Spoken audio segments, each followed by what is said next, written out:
This Chaser News Alert is proudly brought to you by The Crean Diaries. It's the book with an approval rating of 19%. Willy Wonka's Whipple Cross-Promotionalicious Delight Bar and the Louisiana Tourism Board. Experience the all-New Orleans. Welcome to another Chaser News Alert. I'm Julian Morrow, and making news this week. The United Nations celebrates its 60th anniversary with another pointless conference. Kevin Rudd appears on the 7:30 Report, Lateline, A Current Affair, Sunday and The Insiders to deny he's addicted to the media. And North Korean leader Kim Jong-il abandons his nuclear program in return for American hair care products. But now to our top story.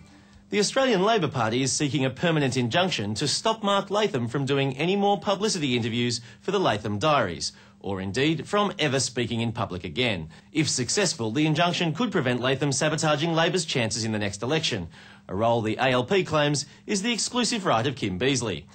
The Chaser's Chaz Licciardello is at the Supreme Court. Chaz, what's the latest? Julian, the case for silencing Mr Latham is being presented by Glenn Milne and Paul Kelly.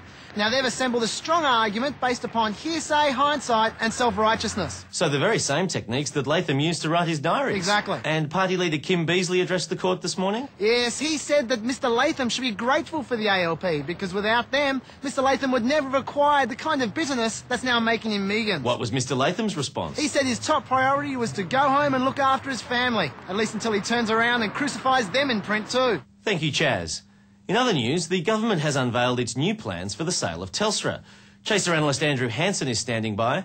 Andrew, how will the new round of Telstra shares be sold to investors? Well, Julian, in a somewhat desperate move, the government is offering the shares for $2 each in discount stores like this one. So essentially the shares are going out the door at crazy prices? Yes, just like Sol Trujillo will when they activate his termination clause. And what are market analysts saying? Well, Julian, for years we've had trouble figuring out whether Telstra was a brutal monopoly or a mismanaged dog.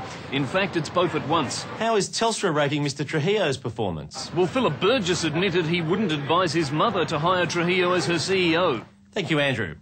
Now to sport, and Sydney Swans captain Barry Hall has been suspended for striking, not by the tribunal, but under the government's new industrial relations reforms.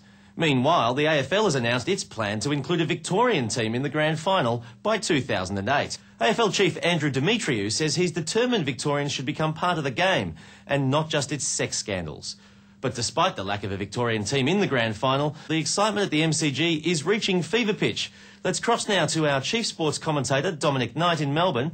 Dom, word has it the AFL wants to transplant a franchise from Western Australia into Victoria in the hope of developing some football culture there. Yes, and as a Fremantle fan, I find that outrageous. If the Dockers move, I'm never wearing purple, white, green and red ever again. Probably not a bad thing. Meanwhile, I believe the Victorian clubs maintain they're being very competitive. That's right. Carlton President Ian Collins insists that the competition for the wooden spoon is more intense than ever before. And with good reason. These things can be sold for $1 each, $2 million more, and Carlton might break even. Thanks, Dom. That's all for now, but log on to next week's Chaser News Alert when we'll cover President Bush's plan to rebuild New Orleans with faith-based levies, the Queensland Premier Peter Beattie's grateful announcement that Dr. Death has slashed hospital waiting lists, and Hugh Jackman receives an Academy Award for his acceptance speech at the Emmy Awards for his hosting of the Tony Awards. That's coming up on your next Chaser News Alert.